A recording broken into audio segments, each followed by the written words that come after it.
चलिए session start करते हैं। पिछले बार मैंने आपको एप्लीकेशन कैसे ओपन करते हैं और इंटरफेस कैसा होता है, प्रेजेंटेशन पैकेज का इंटरफेस कैसा होता है, चाहे वो आप पावर पॉइंट यूज कर रहे हो या लिब्रे ऑफिस इम्प्रेस, ऑप्शन लगभग एक ही जैसे होता है। मेनूज थोड़ा सा डिफरेंट है, तो मेनू वगैरह मैंने आपको बता दिए, लिखा भी दिया कौन से कितने मेनूज होते हैं। कल हमने थोड़ा सा काम किया था होम मेनू के ऊपर कि होम मेनू में जो है वो 80% जो है MS वर्ड के ही ऑप्शंस हैं सारे। ये हमारा होम मेनू है और ये इंटरफेस है सॉफ्टवेयर का। तो इसमें हम ये सेक्शन तो करने के बाद इस सेक्शन पे थे कि न्यू स्लाइड्स वगैरह कैसे बनती है। तो न्यू स्लाइड्स की शॉर्टकट जो है Ctrl+M है, यहाँ से आप नई स्लाइड इसमें इंसर्ट करेंगे। देखिए इसके पेज जो है वो अपने आप नहीं आते। जैसे MS वर्ड मैं यूज कर रहा हूँ, तो MS वर्ड में जब एक पेज खत्म हो जाता है तो नया पेज जो है वो ऑटोमेटिकली इंसर्ट हो जाता है। ऐसा यहाँ पे नहीं होगा। यहाँ पे पेज को हम स्लाइड बोलते हैं। तो जो स्लाइड है आती है वो एक स्लाइड बनने के बाद दूसरी स्लाइड जो है वो एंटर करने के बाद दूसरी स्लाइड आएगी नहीं, दूसरी स्लाइड आपको इंसर्ट करवानी पड़ेगी। तो ये इसमें एक दिक्कत कह सकते हैं या फिर इसका एक फीचर ही है, क्योंकि स्लाइड और पेज में थोड़ा सा फर्क है। तो हर बार एक स्लाइड बन जाने के बाद दूसरी स्लाइड के लिए Ctrl+M, ब्लैंक स्लाइड के लिए Ctrl+M जो है वो मुझे करना पड़ेगा। दूसरा है इसी के अंदर ऑप्शन डुप्लीकेट कैसे करते हैं किसी स्लाइड का, स्लाइड डुप्लीकेसी। आपके पास कोई स्लाइड है और आप चाहते हैं कि उसको जो है डुप्लीकेट फटाक से उसका बना लिया जाए, सेम ऐसे ही तो हम लोग उसको जो है डुप्लीकेट स्लाइड करेंगे। तो डुप्लीकेट स्लाइड की भी शॉर्टकट है स्लाइड डुप्लीकेसी। तो नोट्स में हम लिख लेते हैं डुप्लीकेट स्लाइड कैसे करेंगे। हम जो है होम मेनू का ये कर रहे हैं न्यू स्लाइड ऑप्शन। तो न्यू स्लाइड ऑप्शन में पहला तो इंसर्ट न्यू स्लाइड था जिसका शॉर्टकट था Ctrl+M, और ये लिब्रे में भी चलता है, यहाँ पे भी चलता है, दोनों जगह सेम है। उसके बाद है duplicate slide. Duplicate slide, slide copies existing slide. तो जो कॉपी पेस्ट करना हो आपको, मान लीजिए ये स्लाइड नंबर 3 है, इसी के जैसी आपको दूसरी स्लाइड बनानी है, सेम ऐसी बन करके तैयार हो जाएगी। तो डुप्लीकेट स्लाइड के लिए हमने स्लाइड को सेलेक्ट कर लिया ये अब इसको डुप्लीकेट करना है। ये आपने डुप्लीकेट स्लाइड जैसी करी, डुप्लीकेट स्लाइड करते ही स्लाइड डुप्लीकेट हो गई। तो स्लाइड डुप्लीकेसी की Ctrl+D भी शॉर्टकट होती है। ये Ctrl+D से जिस भी स्लाइड को आप सिलेक्ट करेंगे, दूसरी नंबर की स्लाइड का डुप्लीकेसी करना है Ctrl+D, देखिए बन गई डुप्लीकेट। डुप्लीकेट का मतलब है कॉपी बना देना उसकी, जैसे फोटोकॉपी होती है। Duplicacy means making a photocopy of an existing object. जिस भी ऑब्जेक्ट का आप डुप्लीकेसी करेंगे एकदम उसी के जैसा डबल रोल हो जाएगा, जैसे एक ही जैसी शक्ल सूरत वाले। Duplicate selected slide. नेक्स्ट है slide from outline. Slide from outline,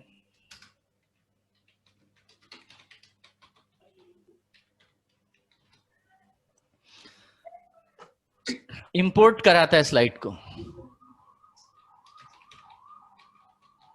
imports slide into your existing show. आपके पास इस बात को समझे कि ये क्या करता है, इंपोर्ट कराना। मतलब जैसे हमको, हमारे पास किसी चीज की कमी है और वो हमारे पास नहीं है लेकिन किसी और के पास वो है, तो हम क्या करेंगे, उसको चीजें मंगवा लेते हैं। जैसे हमारे कंट्री में कोई चीज की कमी है ऑक्सीजन की कमी है तो जल्दी में हमको चाहिए, एकदम से बना सकते हैं लेकिन अभी जल्दी चाहिए तुरंत, तो अभी तुरंत नहीं बना सकते, समय लगेगा, उतनी देर में नुकसान हो सकता है, तो हमने बाहर से मंगवा ली।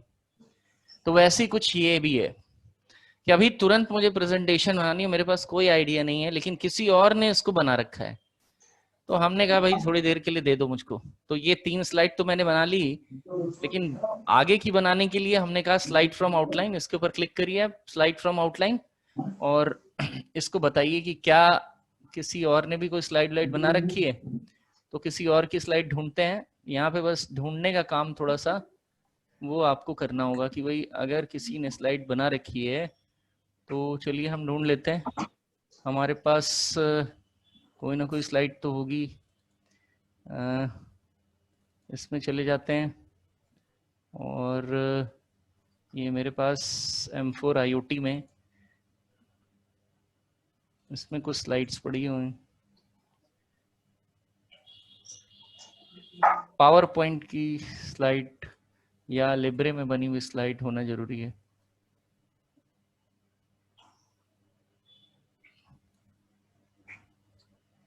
ये सब तो MS वर्ड में है, जरा पहले किसी की स्लाइड देख लेते हैं, किसी ने कोई स्लाइड बना रखी है उसमें।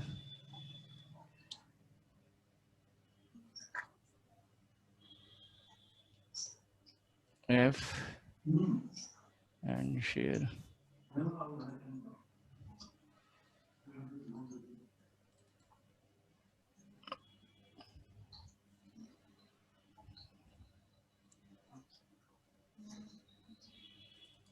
ये बन रखी है इसमें, ये O level full courseware share के अंदर। तो हम अपने इसको बताते हैं कि भाई मुझे चाहिए आउटलाइन,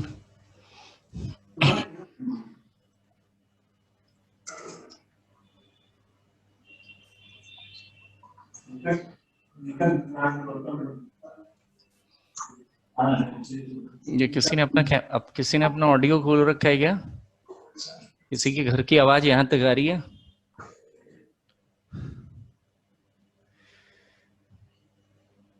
कहाँ गया? बड़ा ध्यान रखना पड़ता है।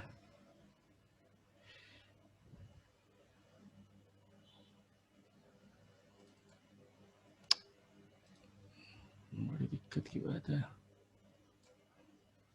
वो लेवल फुल कोर्स है,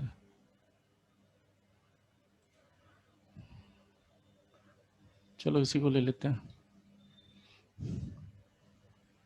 देखते हैं उधर से आता है।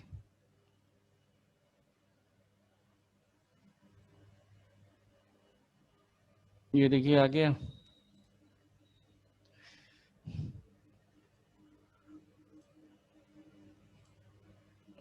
ये MS वर्ड से था इसलिए ऐसा करके है।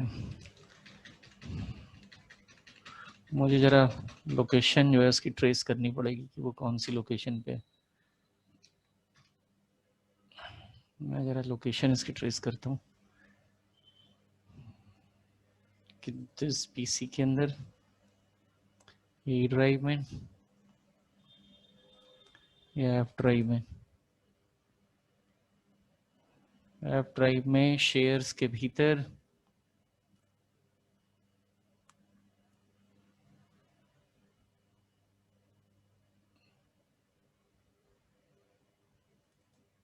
O level full courseware.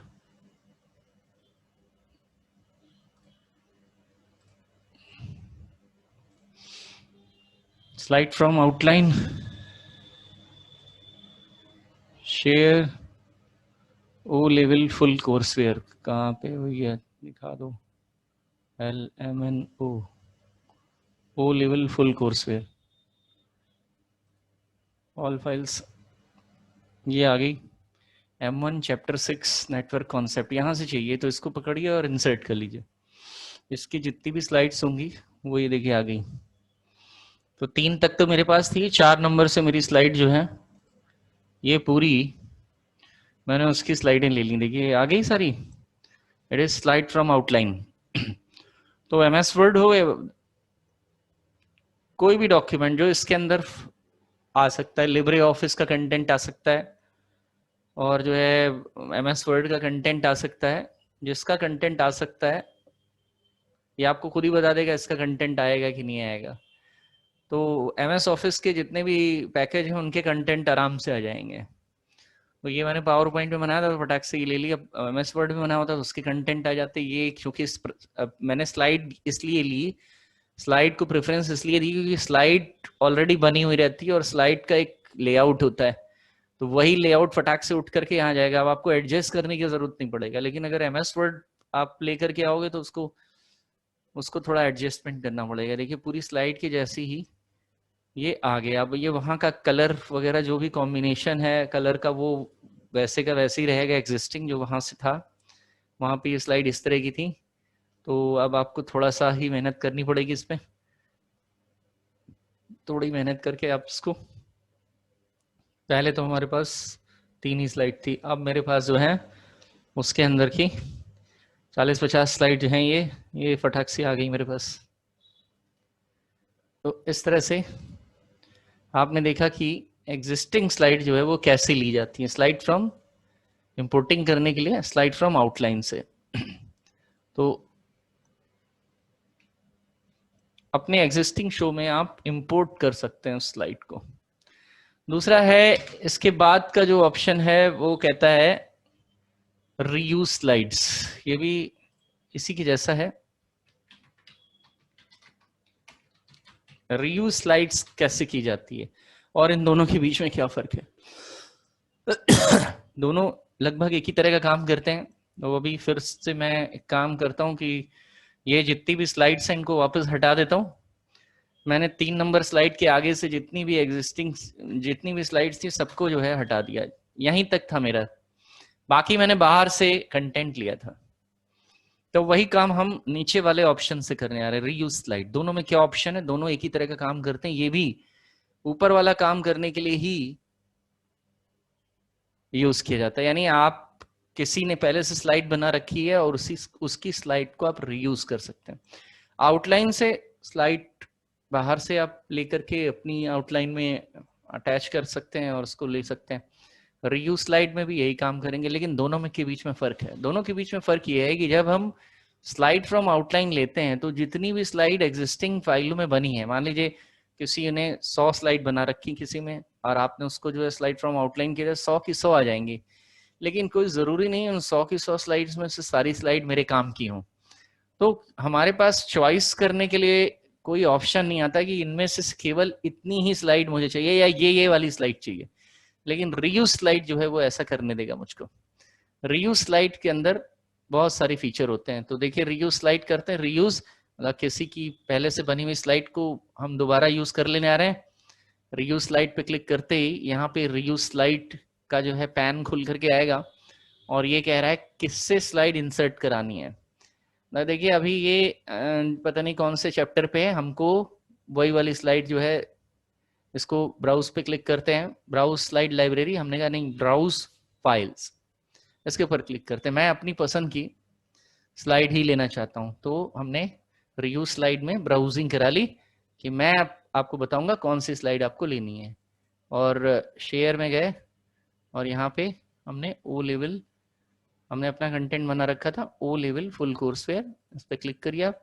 अब देखिए इसमें से मैंने जैसे मान लीजिए चैप्टर 8 जो है वो डिजिटल फाइनेंशियल टूल का ये करवाना है, ये लेना है, तो वो यहाँ पे खुल के आ जाएगा। देखिए ये ब्राउज हो गया पूरा।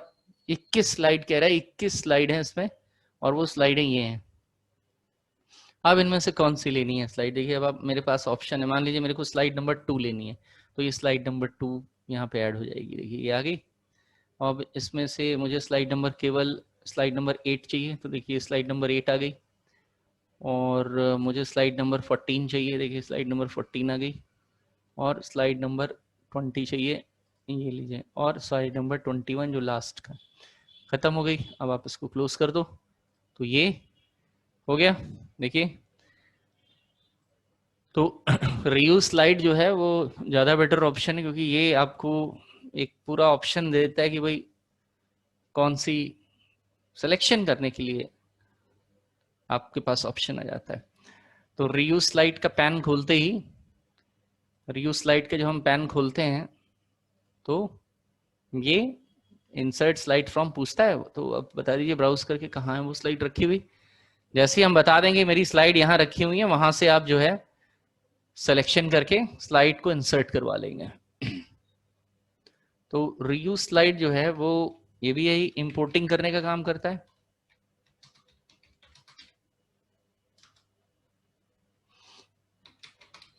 into your existing show,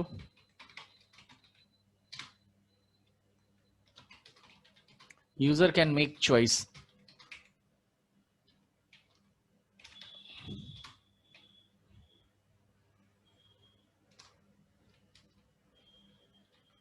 only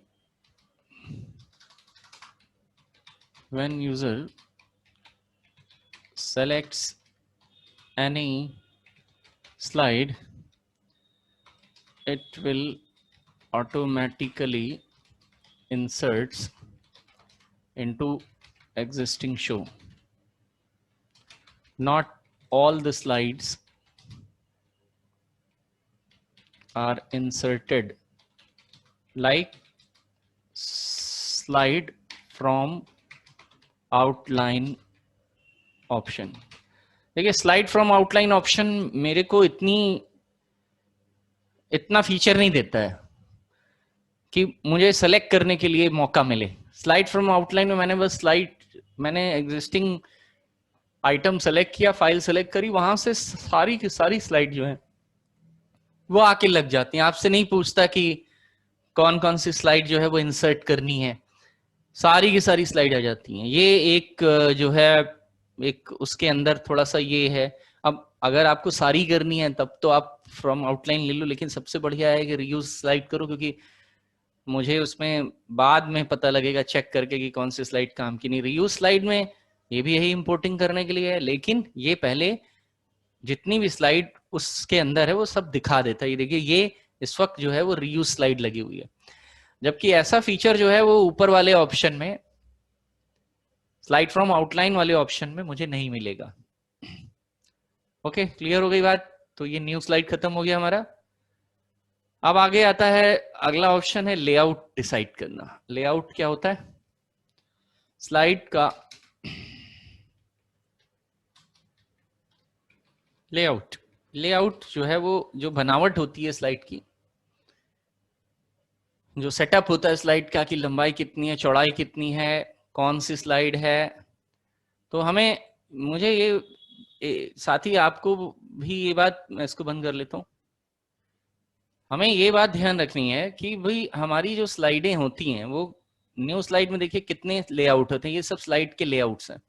title slide, title and content slide, section header, जिसमें इस तरह का एक हेडर डाल करके आप कोई सब सेक्शन जो है, मान लीजिए 4 स्लाइड के बाद कोई दूसरा सेक्शन आपको बनाना, तो सेक्शन हेडर डाल करके आपने स्लाइड 2 कंटेंट, 2 कंटेंटों का कंपैरिजन करने वाली स्लाइड है। टाइटल ओनली, केवल ऊपर का टाइटल डालना है। ब्लैंक स्लाइड बनानी है, या आप नहीं चाहते इनमें से कोई किसी तरह का लेआउट डिजाइन जो है वो अप्लाई किया जाए, तो ब्लैंक स्लाइड में आप अपना खुद का जो है एग्जिस्टिंग जो है बनाना चाहते हैं। कंटेंट विद कैप्शन, ये कुछ 3, 3, 6, 3, 9, 9, 10 टाइप के जो है ये लेआउट यहाँ पे पड़े हुए हैं। मैंने कौन सा लेआउट अपनी किस स्लाइड में इस्तेमाल कर रखा है, जैसे मैंने ये वाला, ये मेरी पहली स्लाइड है जिसको मेरी टाइटल स्लाइड कहा जाता है, तो मैंने इसमें कौन सा लेआउट लगा रखा है ये आपको बताएगा। देखिए कौन सा लेआउट लगा रखा है इसमें, टाइटल स्लाइड। देखिए ये सेलेक्ट है ना, ऑलरेडी सेलेक्टेड है कि ये वाला लग रखा है। उसी तरह ये कौन सा मैंने सेकेंड वाली स्लाइड सेलेक्ट करी, इसमें कौन सा लेआउट लगा हुआ है, देखिए 2 कंटेंट वाला लेआउट लगा हुआ है। तो एक तो आपको ये जानकारी दे सकता है कि आपने कौन सा लेआउट यूज कर रहा है। 2 कंटेंट यूज कर रखा है, इसमें कौन सा लेआउट लगा है, लेआउट में गए, ये बता रहा है, कह रहा है 2 कंटेंट यहाँ पे भी लगा है। इसमें कौन सा लेआउट लगा है, तो ये 2 कंटेंट वाला है, इसमें भी मैंने इसको हटा करके काट करके वो करा हुआ है। तो लगभग सब में इधर मैंने 2 कंटेंट वाला ही यूज कर रखा है। इसमें टाइटल स्लाइड वाला यूज कर रखा है, इसमें मैंने टाइटल स्लाइड वाला यूज कर रखा है। इस तरह करके आप किसी भी स्लाइड का एक तो लेआउट पता कर सकते हैं,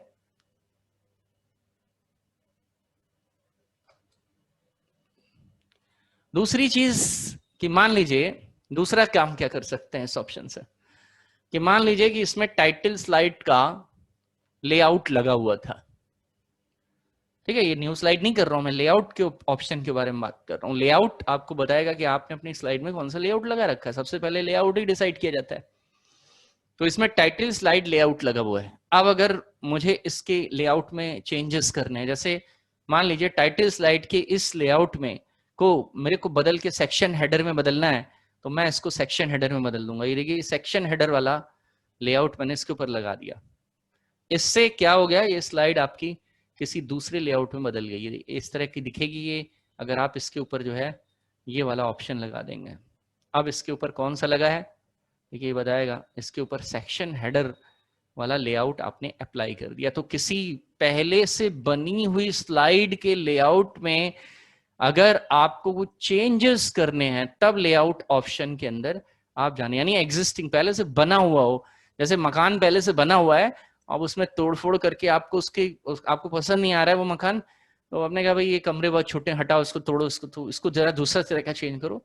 लेकिन ये ध्यान रखें कि उसको चेंज करने में फिर कुछ चीजें जो है वो अच्छी लगेंगी, कुछ चीजें बदल जाएंगी। हालांकि इसमें कौन सा लगा था, टाइटल स्लाइड वाला लगा था, ये वाला लगा था इसमें एग्जिस्टिंग, मैंने उसको चेंज करके मैंने कहा नहीं ये भी नहीं अच्छा लग रहा है, मैंने कहा टू कंटेंट वाली कर दो। तो देखिए टू कंटेंट वाली अगर मैं इसको कर दूंगा तो ये ऐसी दिखाई देगी, और एग्जिस्टिंग वाला करना है तो ये टाइटल स्लाइड लगी थी, यही लगा हुआ था। इस तरह करके आप अपनी एग्जिस्टिंग स्लाइड का जो लेआउट होता है, हमारे पास वी हैव 10 to 11 10 अप्रोक्स 10 जो है वो लेआउट से हमारे पास 3 3 6 3 9 और एक 10 किस्म के 9-10 किस्म के जो है लेआउट्स हैं। इनमें से कोई भी एग्जिस्टिंग लेआउट को चेंज करने के लिए जो है वो लेआउट ऑप्शन हम लोग यूज करते हैं। ये हो गया इसका काम।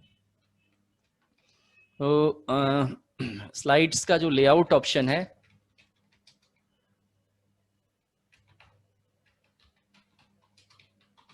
ये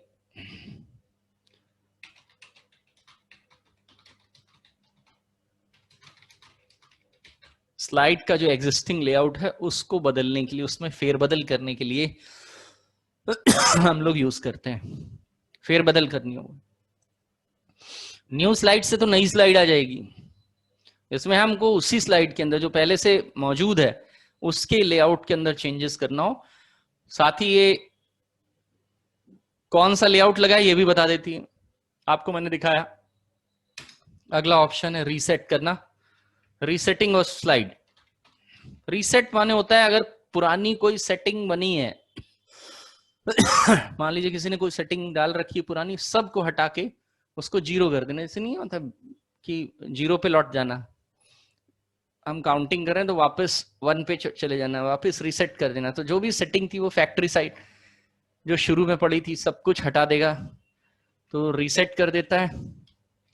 reset your old slide settings, इसके अंदर जो जो चीज आती है, कलर करना, ये करना, फॉन्ट लगाना, सब कुछ जीरो कर देगा। अब जैसे ये है, ये मैंने ये बना करके रखा है, मैंने इसमें कलर लगा रखा है, ये सब कर रखा है, और मैंने कहा जरा इसको रीसेट कर दो।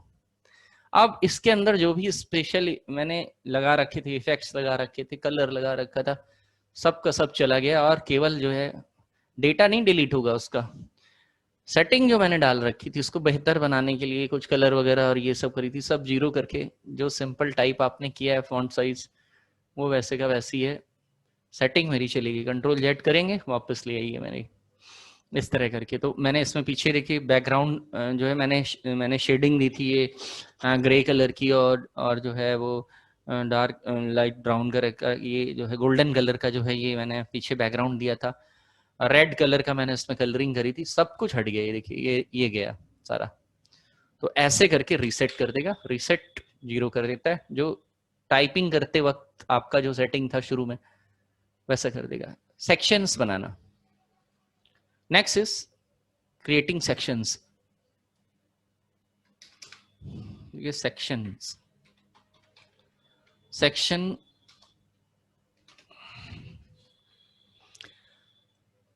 सेक्शन बनाने के लिए आपके पास ज्यादा स्लाइड होनी चाहिए।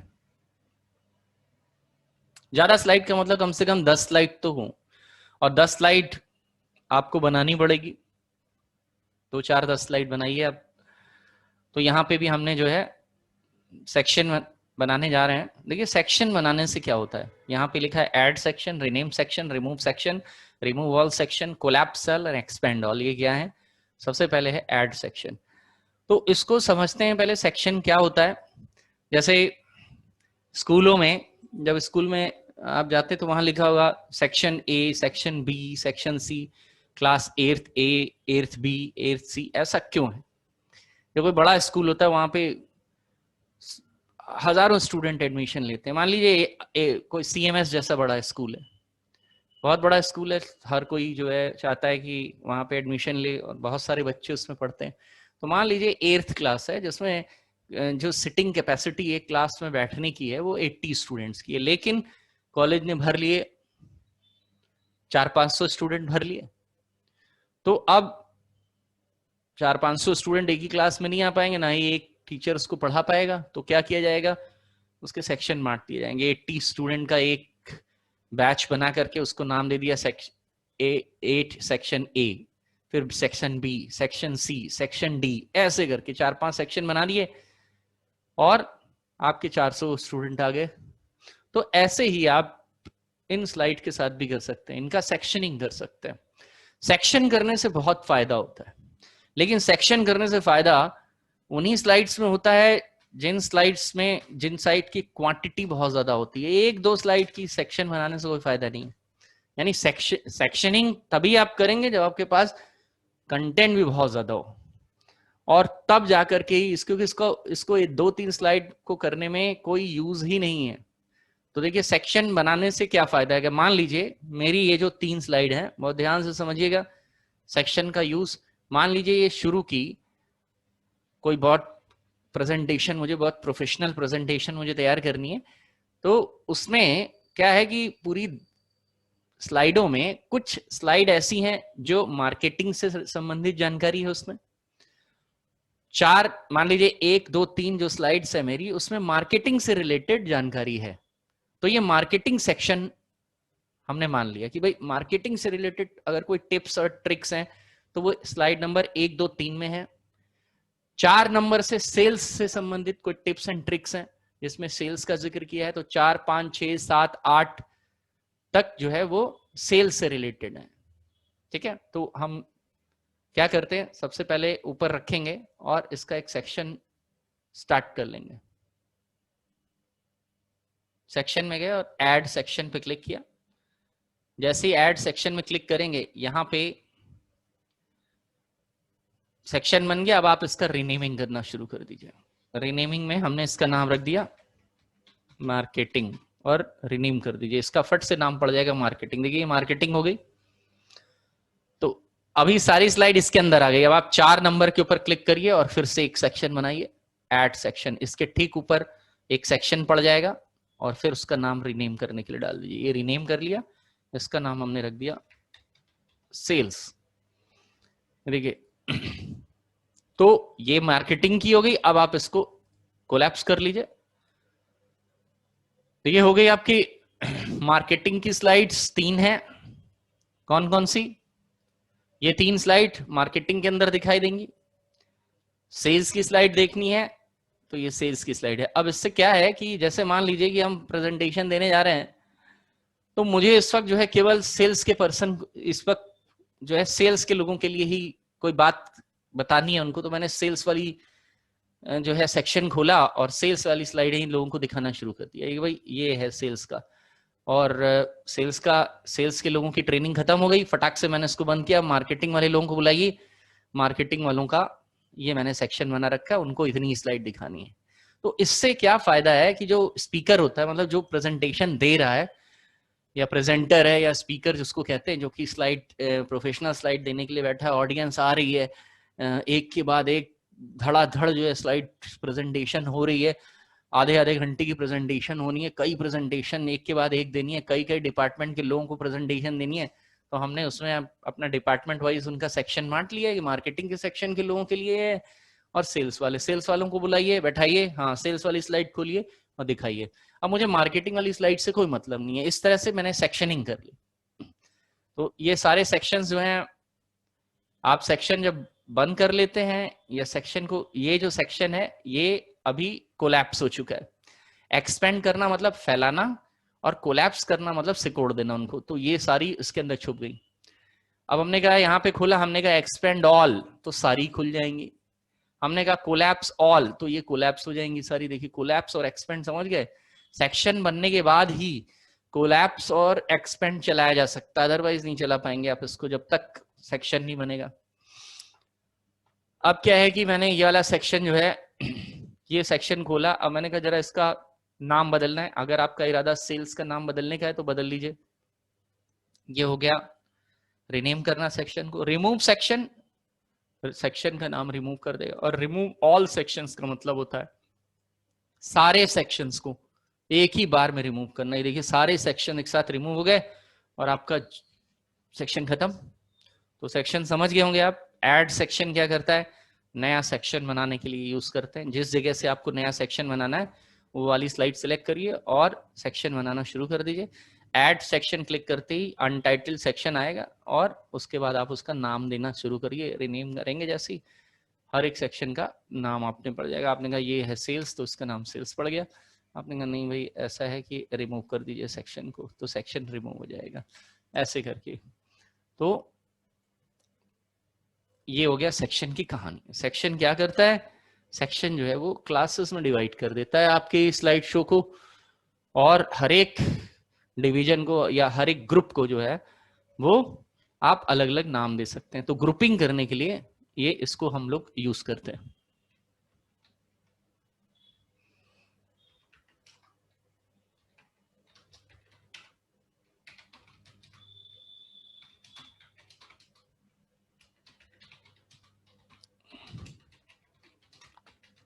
आपके स्लाइड शो की ग्रुपिंग करने के लिए स्लाइड शो की ग्रुपिंग करने के लिए जो है हम सेक्शन यूज करते हैं। सेक्शन बनाने का मतलब ही होता है ग्रुप बना देना, और ग्रुप में हम उन स्लाइड्स को डिवाइड करके रख लेते हैं। उस सेक्शन के अंदर ये स्लाइडें रहेंगी, इस सेक्शन के अंदर ये स्लाइड रहेंगी।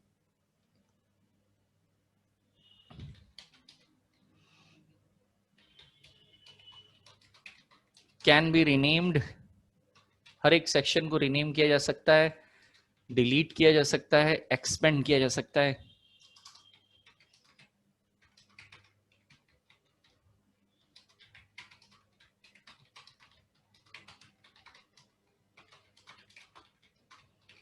एक या एक से ज्यादा स्लाइड्स रख सकते हैं। सेक्शन के अंदर है ऐड सेक्शन। ऐड सेक्शन क्या करता है, नया सेक्शन बनाने के लिए आपको ऑप्शन देता है। उसके बाद रीनेम सेक्शन है।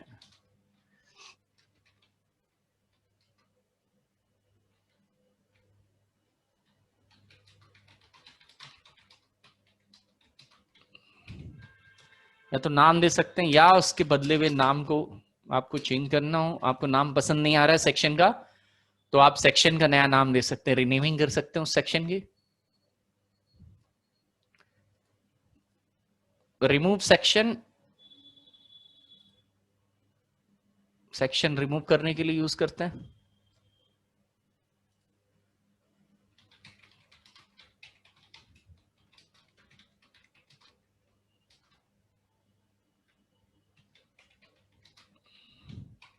किसी सेलेक्ट किए हुए सेक्शन को डिलीट करने के लिए।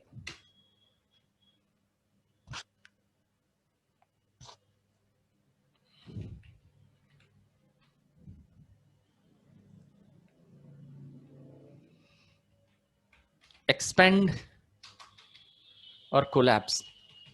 एक्सपेंड माने विस्तार करना और कोलैप्स माने उनको जो है इकट्ठा कर लेना एक जगह पे, या उनको उनको जो है बिखेर देना, उनको एक जगह पे हटा देना। एक्सपेंड एंड कोलैप्स, एक्सपेंड और कोलैप्स।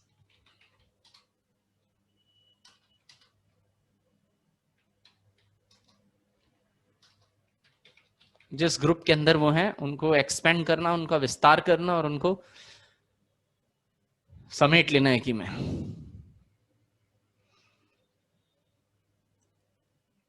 ये मेरा होम मेनू जो है वो कंप्लीट हो गया। अब होम मेनू में आप देख लीजिए, होम मेनू में अब इसके अलावा कोई भी ऑप्शन नहीं, बाकी आप कट कॉपी पेस्ट सब पहले से जानते हैं, फाइंड रिप्लेस गो टू, ये पूरी कहानी पहले जैसी ही रहेगी। तो फाइंड रिप्लेस गो टू करने की जरूरत तो है नहीं, वो आप पहले से जानते हैं, उनकी शॉर्टकट कभी नहीं बदलती है। कंट्रोल एफ से फाइंड होता है, कंट्रोल एक्स से रिप्लेस होता है, और ये सब होता है।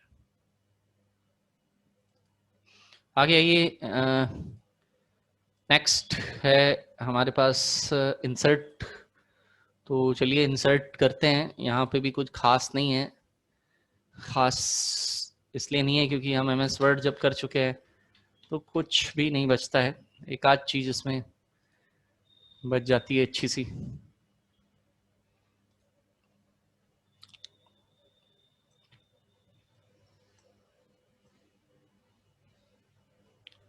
चलिए इंसर्ट की तरफ बढ़ते हैं आगे अपनी जर्नी को। इंसर्ट जो है वो एमएस वर्ड के इंसर्ट मीनू के जैसे ही एग्जिस्टिंग ऑब्जेक्ट्स, जो पावर पॉइंट प्रेजेंटेशन से बाहर ऑब्जेक्ट्स हैं, बहुत सारी चीजें हमको अपनी स्लाइड के अंदर डालनी होती है, तो कोई बाहर से चीज आप अगर अपने स्लाइड में रखना चाहते हैं तो उसके लिए आप इंसर्ट मीनू यूज कर सकते हैं। Insert is similar to MS Word के इंसर्ट मीनू से, सारे का ऑप्शन एकदम वही है।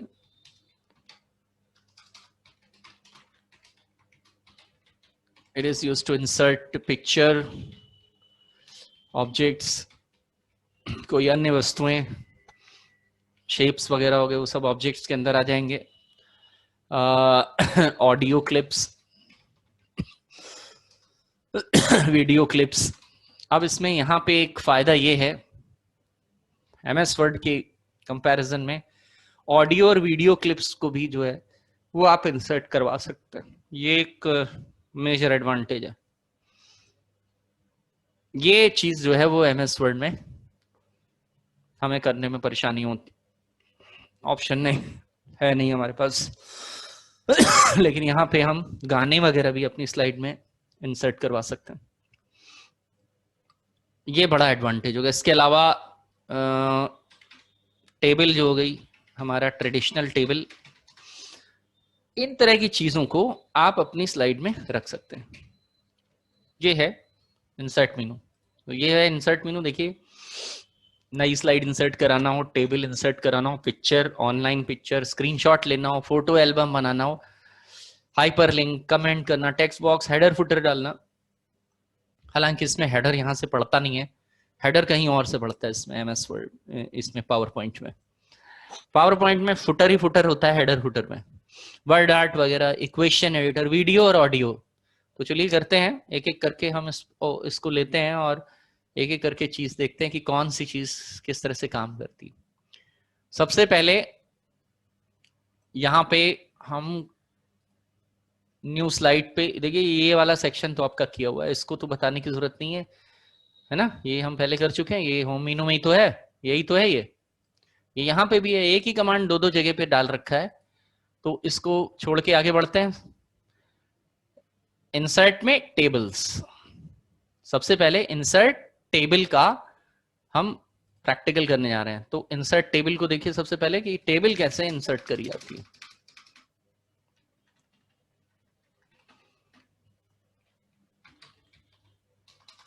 मेनू है मेरा इंसर्ट और ग्रुप टैब है टेबल, टेबल से टैब है टेबल, टेबल टैब का टेबल्स, टेबल इंसर्ट करता है। और टेबल जो है वो रो एंड कॉलम में बटी होती है। कब डेटा को किसी रो कॉलम में अरेंज करना हो तो टेबल हम लोग बनाते हैं। टेबल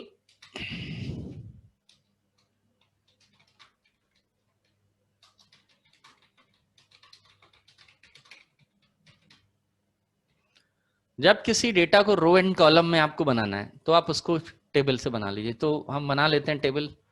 एक काम करते हैं, इसमें एक ब्लैंक स्लाइड जो है वो इंसर्ट करा लेते हैं। कंट्रोल एम से ब्लैंक स्लाइड जो है वो आ जाती है, ये आ गई। हमने इसको हटा दिया पूरा, सब कुछ इससे सेलेक्ट किया, डिलीट कर लीजिए। ये यहाँ पे हमने कहा टेबल चाहिए, तो टेबल पे जाइए। टेबल में कितनी रोज चाहिए, कितने कॉलम चाहिए, कॉलम 1 2 3 4 5, हमने कहा 5 कॉलम चाहिए। और क्लिक कर दीजिए। ये 5 कॉलम की टेबल जो है वो बन करके तैयार हो गई आपकी। टेबल का आप कलर यहाँ पे डिसाइड कर सकते हैं। आपने कहा नहीं सिंपल टेबल चाहिए मुझे, कलरफुल नहीं चाहिए। ये टेबल टूल बार है, डिजाइन और लेआउट, ये दोनों ही ऑप्शन आप MS वर्ड में कर चुके हैं। मैं बस यहाँ पे जल्दी जल्दी इनको बताता जा रहा हूँ। नेम है, एड्रेस है, एज है, सैलरी है, एफ नेम है। टैब दबाइए, अगली ये बनती जाएंगे। अब इनको बना लीजिए ऐसे करके।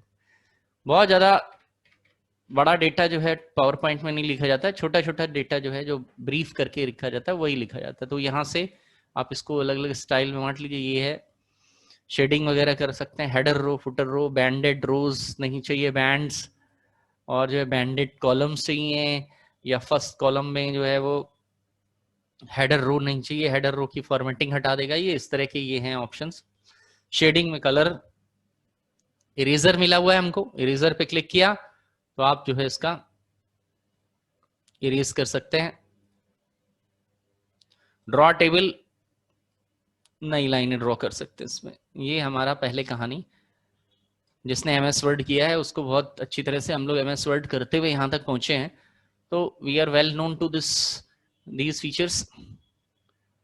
तो इसको स्किप करके आगे बढ़ जाते हैं। टेबल, इसको यहीं पे छोड़ना पड़ेगा हमको।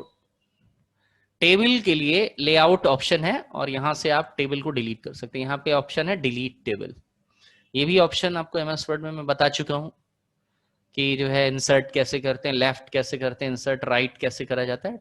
डिलीट टेबल कर लीजिए। तो टेबल इंसर्ट करने के लिए इंसर्ट टेबल, इसी के ही अंदर option insert table, draw table, ये भी वही ऑप्शन है। अगर हम इंसर्ट टेबल करते हैं तो कितने नंबर ऑफ कॉलम्स और कितने नंबर ऑफ रोज रहती हैं?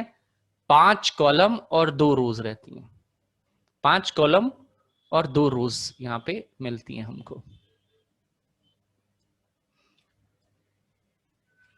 जितने नंबर ऑफ कॉलम्स आपको चाहिए उतना लिख दीजिए। जैसे मैंने कहा कि मेरे को जो है 4 कॉलम और 3 नंबर ऑफ रोज चाहिए। ओके करिए, ये आ गया 4 कॉलम 3 रोज, ऐसे करके लेआउट में गए और हमने डिलीट लेआउट में बोला डिलीट टेबल। तो टेबल डिलीट करने के लिए दूसरा है इंसर्ट में। अब इसको बना के आप प्रैक्टिस कर डालिएगा। टेबल के बाद जो है इंसर्ट टेबल के बाद हमारे पास है इंसर्ट पिक्चर्स। ये पिक्चर इंसर्ट करता है।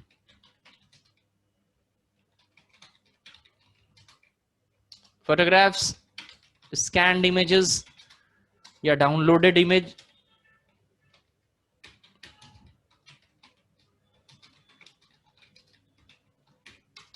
आपके स्लाइड पेज पे ये फोटो वगैरह इंसर्ट करने के लिए काम आता है। तो अभी आपको जैसे मान लीजिए कि मुझे यहाँ पे एक फोटो चाहिए, तो पिक्चर, और ये पिक्चर जो है वो मैंने इंसर्ट कर ली।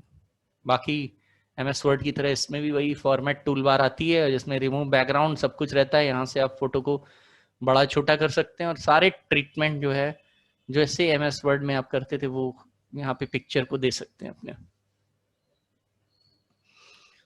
पिक्चर, ऑनलाइन पिक्चर्स में आपको जो है ऑनलाइन ये वैसे ही है कि आपने बिंग से या कहीं से इंसर्ट करनी है फोटो, या जो है उसको नेट से डाउनलोड कर लीजिए। तो उसको यहाँ से करने की बजाय आप नेट से डाउनलोड कर लीजिए गूगल से, उसके बाद रख लीजिए। स्क्रीनशॉट,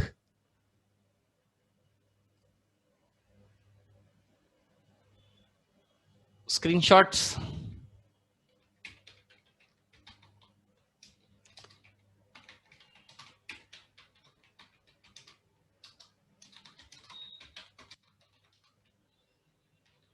स्क्रीनशॉट लेता है जो भी स्क्रीन में कुछ आ रहा हो पीछे।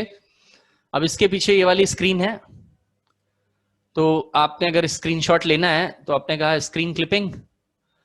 अब ये हो गई। अब आप एरिया सेलेक्ट करिए कितने का स्क्रीन क्लिपिंग लेनी है, और उसको जैसे ही आप सेलेक्ट करेंगे वो फटाक से जो है ये आ गया। देखिए ये स्क्रीन क्लिपिंग आपने ले ली। कुछ भी आ रहा हो फटाक से खींचेगा और कट कॉपी पेस्ट कर देगा, वहां से कॉपी करेगा। तो स्क्रीनशॉट लेने के लिए काम आ जाएगा। फोटो एल्बम बनाना, फोटो एल्बम बनाना, ये थोड़ा सा इंसर्ट फोटो एल्बम, ये थोड़ा सा ट्रिकी है, इसमें कुछ काम करना पड़ता है। देखिए फोटो एल्बम क्या होता है, फोटो का एल्बम, जैसे हम लोग कोई फंक्शन करते हैं तो उसमें बहुत सारी फोटो खींच लेते हैं, तो ऐसा ही फोटो एल्बम जो है वो आप अपना भी तैयार करके रख सकते हैं। लेकिन इसको बनाने से पहले, इस पे काम करने से पहले आपको एक फोटो का कलेक्शन करके रखना होगा। तो चलिए हमने भी ऐसा ही फोटो का कलेक्शन जो है वो करके रखा हुआ है। देखते हैं कहाँ पे रखा हुआ है। ये मेरे पास जो है होली पिक के नाम से कुछ फोटोज रखी हैं, इसके ऊपर चला के देखते हैं। ये हमारी होली की पिक्स हैं, 7-8 पिक्स हैं। ऐसे करके आपको एक होली पिक के नाम का एक फोल्डर मैंने बना लिया, उसके अंदर मैंने अपनी पसंद की फोटो रख ली है। इस तरह करके आपको अगर एल्बम बनाना है तो आपको पहले एक फोल्डर के अंदर अपनी पसंदीदा पिक्स जो है वो चूज करके रख लेनी है। उसके बाद तब आपका जो है वो फोटो एल्बम बनाने का काम शुरू होगा। फोटो एल्बम बनाने से पहले आप अपने नई फाइल ओपन कर लेंगे, ये न्यू पे बनेगा, इस पे नहीं बनाएंगे हम, ब्लैंक। अब फोटो एल्बम बनाने के लिए बोला हमने इंसर्ट में photo album, new photo album. तो इसको करने के लिए आपको फोटो एल्बम में इंसर्ट में जाना है, फोटो एल्बम में न्यू फोटो एल्बम, और न्यू फोटो एल्बम के अंदर आपको क्या करना है, फोटो एल्बम के अंदर न्यू फोटो एल्बम पे क्लिक किया। अब ये फोटो एल्बम का डायलॉग बॉक्स है। फोटो एल्बम पूछ रहा है कि एल्बम का कंटेंट कहाँ है, पूछ रहा है एल्बम का कंटेंट। कंटेंट मतलब एल्बम के अंदर कौन से फोटो रखोगे ये तो बताओ। तो आपको यहाँ पे फोटो बतानी होगी, कौन कौन सी फोटो है जो आप एल्बम में लगाना चाहते हैं, सजाना चाहते हैं। क्या कोई टेक्स्ट बॉक्स भी रखना चाहते हैं, यानी कोई टेक्स्ट में लिखी हुई कोई चीज भी रखना चाहते हैं? तो टेक्स्ट नहीं रखेंगे अभी हम, पहले इंसर्ट पिक्चर फ्रॉम, बताइए कंटेंट कहां से लेना है। हमने कहा पिक्चर इंसर्ट करनी है फाइल से या डिस्क से। तो मेरी हार्ड ड्राइव में मैंने फोटो पिक्चर पहले से ही एल्बम में स्टोर, एक फोल्डर में स्टोर करके रखी है एक अलमारी में। उसी अलमारी को बताएंगे कि फाइल के अंदर वो अलमारी जो है डेस्कटॉप पे बनी हुई है, और डेस्कटॉप पे उसका नाम है होली पिक्स। होली पिक्स, ये है होली पिक्स, इसके अंदर की वो सारी पिक्स हैं। तो डबल क्लिक करिए, देखिए सारी पिक्स आ जाएंगी यहाँ पे। अब आपको क्या करना है, एक पिक सेलेक्ट करके, या तो पसंद से आप अपनी खुद की पिक सेलेक्ट करिए या कंट्रोल ए कर दीजिए। कंट्रोल ए मैंने होता है सेलेक्ट ऑल। अब ये सारी पिक्स यहाँ पे लग जाएंगी। ये पहली पिक है, ये दूसरी है, ये तीसरी है। इनको सबको जो है आप टिक करते जाइए। ये पिक्स आ गई। अब किसी पिक को हटाना है तो यहाँ पे रिमूव ऑप्शन है। अगर हमने कह दिया all pics black and white, तो ये सारी पिक्स जो हैं वो ब्लैक एंड व्हाइट हो जाएगी। और क्रिएट पे क्लिक करिए, ये फोटो एल्बम बन करके तैयार हो गई। और इसको शो कराइए F5 से, ये लीजिए।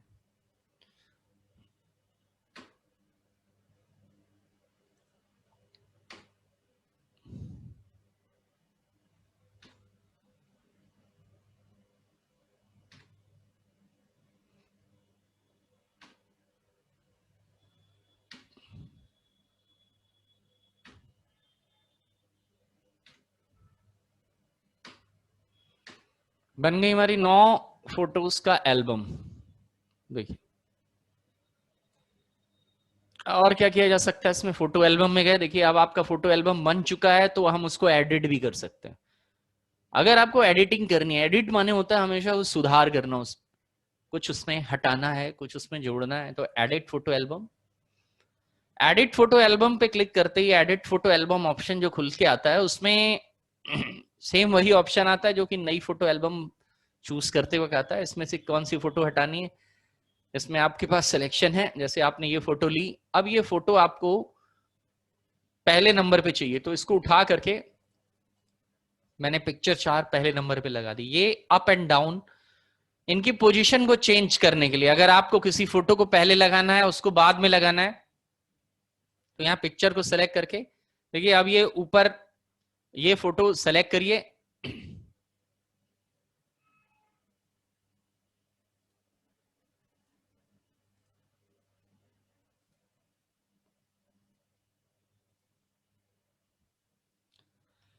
एक चेंज करने के बाद उसको अपडेट करना जरूरी है।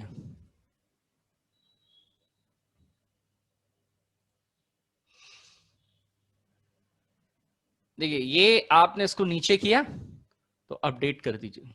अपडेट करते ही जो सेटिंग आपने नई लगाई है वो स्लाइड में तब तक रिफ्लेक्ट नहीं होगी जब तक हम अपडेट नहीं करेंगे। जैसे ये 2 नंबर की पिक मुझे नहीं चाहिए तो हमने रिमूव कर दिया, लेकिन अभी अगर मैं शो चलाऊंगा बिना अपडेट किए तो वो 2 नंबर की पिक दिखाई देगी, इसीलिए अपडेट करिए। ये आपका all pictures black and white update. अब देखिए सारी पिक्चर ब्लैक एंड व्हाइट हो गई, तो अपडेट करना इसीलिए जरूरी है।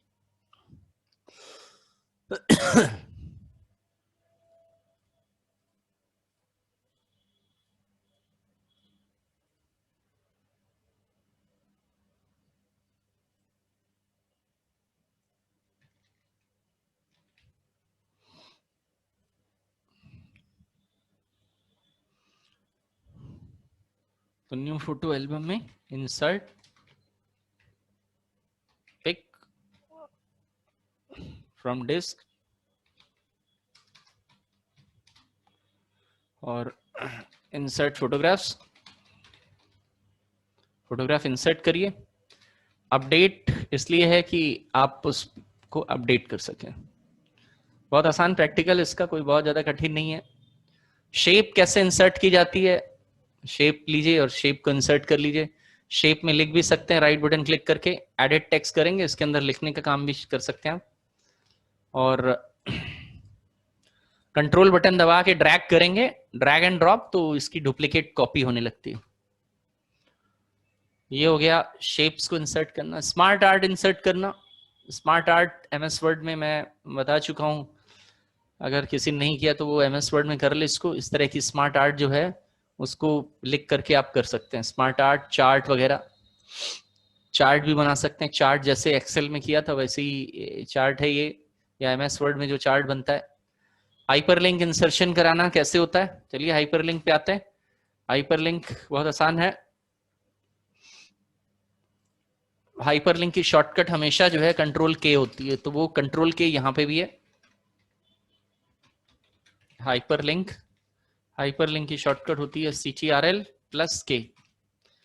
हाइपरलिंक के जरिए आप एक स्लाइड से डायरेक्ट जंप करके या एक तरह के डॉक्यूमेंट से डायरेक्ट जंप करके लिंक जो है वो नॉन लीनियर फॉर्मेट में किसी दूसरे डॉक्यूमेंट पे या किसी दूसरे पेज पे डायरेक्ट जा सकते हैं। हाइपर लिंकिंग वो टेक्नोलॉजी होती है, इसको अक्सर इंटरनेट पे बहुत इस्तेमाल किया जाता है। HTML में हाइपर लिंक्स बनाए जाते हैं। इंटरनेट पे जितने भी डॉक्यूमेंट्स मौजूद होते हैं या पेजेस मौजूद होते हैं उनको हाइपर लिंक फॉर्मेट में रखा जाता है। अब ये हाइपर लिंक फॉर्मेट क्या होता है, 2 प्रकार के फॉर्मेट्स होते हैं। पेजों को रखने के 2 तरीके होते हैं, पेजों को देखने के 2 तरीके होते हैं। एक वो तरीका होता है जो किताबों में, बुक में इस्तेमाल किया जाता है। किताब में पहले पहला पेज होता है, फिर दूसरा होता है, तीसरा होता है, कि पहला चैप्टर होता है, दूसरा चैप्टर होता है। उसी तरह सीरियल जो टीवी में आता है वो पहला एपिसोड आता है, सेकंड एपिसोड आता है, थर्ड एपिसोड आता है। लेकिन जो मैगजीन होती है हर जगह इस तरह का लीनियर फॉर्मेट नहीं इस्तेमाल किया जाता। लीनियर मतलब जो एक क्रम में, एक लाइन में चलता है। उसमें पहला पेज होता है, उसके बाद दूसरा पेज होता है, तीसरा पेज होता है। इसको कहते हैं लीनियर फॉर्मेट। लेकिन किसी जगह पे ऐसा भी फॉर्मेट इस्तेमाल किया जाता है जहां पे मुझे पहले पेज से डायरेक्ट 100वें पेज पे जाना हो और 100वें पेज से डायरेक्ट लौट करके अपने पहले पेज पे आना हो, या पहले पेज से डायरेक्ट 50 पेज पे जाना हो। अब ऐसी सेटिंग होगी वो जिसमें हम किसी भी पेज पे डायरेक्ट जा सकते हैं, उसको एक्सेस कर सकते हैं, खोल के देख सकते हैं, वहां पहुंच सकते हैं, पढ़ सकते हैं, डायरेक्ट पहले पेज से दूसरे पेज। नेविगेशन सिस्टम है हाइपरलिंक, एक प्रकार का नेविगेशन सिस्टम। नेविगेशन मतलब जिसको हम आने जाने के लिए कहीं पे या किसी चीज को ढूंढने के लिए इस्तेमाल करते हैं, नेविगेट कराते हैं। और उस पे इंटरनेट पे वो बहुत इस्तेमाल किया जाता है। वहां एक डॉक्यूमेंट को दूसरे डॉक्यूमेंट के साथ डायरेक्ट जोड़ दिया जाता है, जिससे हम वहां पे सीधे पहुंच जाते हैं। हमको ये नहीं देखना पड़ता कौन सा पेज नंबर है। ये एक फायदा होता है हाइपरलिंक बनाने से। अब मान लीजिए कि मेरा ये प्रेजेंटेशन बन करके तैयार है। हाइपरलिंक किसी के भी साथ बनाया जा सकता है। हाइपरलिंक बनाने के लिए पावर पॉइंट में हाइपरलिंक जो है वो एक्टिवेट नहीं होता। देख रहे हैं आप यहाँ पे एक्टिवेट नहीं है। क्यों नहीं एक्टिवेट है? इसलिए नहीं एक्टिवेट है क्योंकि ये केवल टेक्स्ट एरिया में एक्टिवेट होता है। तो आपको किसी टेक्स्ट एरिया तक पहुंचना है, वहां जाकर के आप हाइपरलिंक बना सकते हैं। यानी ऐसे यहां पे बनाने लगेंगे तो यहां पे बनाने के लिए आपको टेक्स्ट बॉक्स की जरूरत पड़ेगी। तो हमने ये टेक्स्ट एरिया यहाँ पे हमने एक हाइपरलिंक बनाने के लिए बोला कि भाई जरा हाइपरलिंक बनाना है मुझको। तो यहाँ पे हाइपरलिंक बना लिया जाए। इसको थोड़ा सा डिलीट कर लेते हैं अभी के लिए, और कंट्रोल ई से सेंटर पे हमने यहाँ पे एक हाइपरलिंक बना लिया। हाइपरलिंक किस लिए होता है? इस स्लाइड से कहीं और जंप करने के लिए। हाइपरलिंक पे क्लिक किया, देखिए हाइपरलिंक 3 तरह का बनाया जा सकता है। एग्जिस्टिंग फाइल या वेब पेज के साथ, प्लेस इन दिस डॉक्यूमेंट, इसी डॉक्यूमेंट में किसी पेज पे जाने के लिए, नया डॉक्यूमेंट बनाने के लिए, या ईमेल एड्रेस के लिए, जिसके लिए आपको चाहिए। हमने कहा एग्जिस्टिंग फाइल या वेब पेज के लिए चाहिए, तो वो ये वाला ऑप्शन मैंने सिलेक्ट कर रखा है। अब मैंने इसमें एग्जिस्टिंग फाइल नहीं, मैं इंटरनेट का एक लिंक बनाने जा रहा हूं। तो मैंने यहां पे लिखा www.google.com। जब आपको वेब लिंक बनाना हो, यानी इंटरनेट से किसी वेबसाइट से लिंक बनाना हो, तो आपको नीचे वेब एड्रेस यानी यूआरएल देना है। ये देखिए ये बन गया एक। अब इसको रन कराइए, F5 से रन कराया मैंने। अब देखिए ये जैसे ही मैं इसके ऊपर क्लिक करूंगा तो ये गूगल खोल देगा मेरे लिए, अगर नेट चल रहा होगा तो।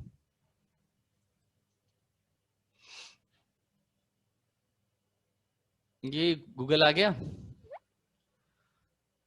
ये देखिए खुल गया गूगल।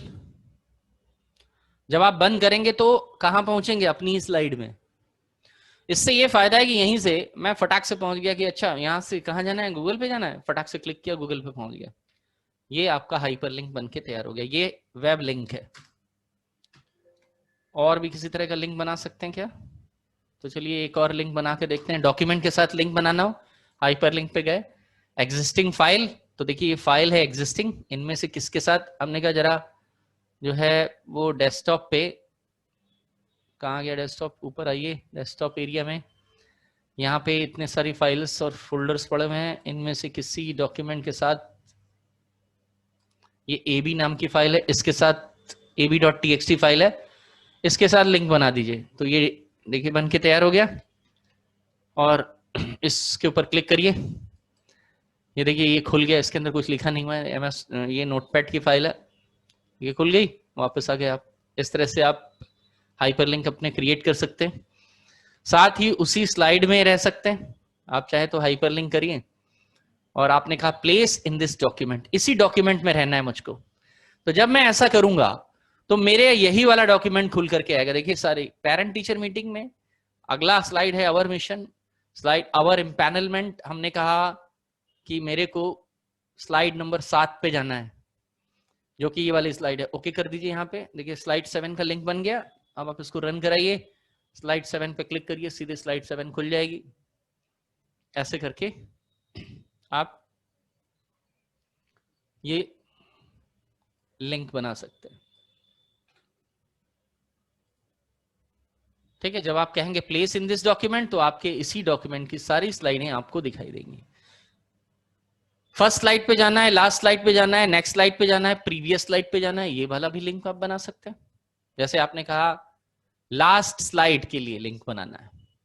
और टेक्स्ट टू डिस्प्ले, जो टेक्स्ट डिस्प्ले होता है उसको भी कंट्रोल कर सकते हैं। टेक्स्ट टू डिस्प्ले हमने यहां पे लिख दिया go to last slide please click here, ये मैसेज देना चाहते हैं तो ये मैसेज अब यहां पे लिख के आएगा। अगर आप मैसेज नहीं लिख करके देते हैं तो उस स्लाइड की लोकेशन वहां पर आ जाती। देखिए अगर मैं ऐसा नहीं करता हूं तो क्या आता है, तो देखिए क्या आएगा, देखिए क्या लिख के आ जाएगा लास्ट स्लाइड। ऊपर चाहे तो आप मैसेज को कंट्रोल भी कर सकते हैं। ये हो गया हाइपरलिंक।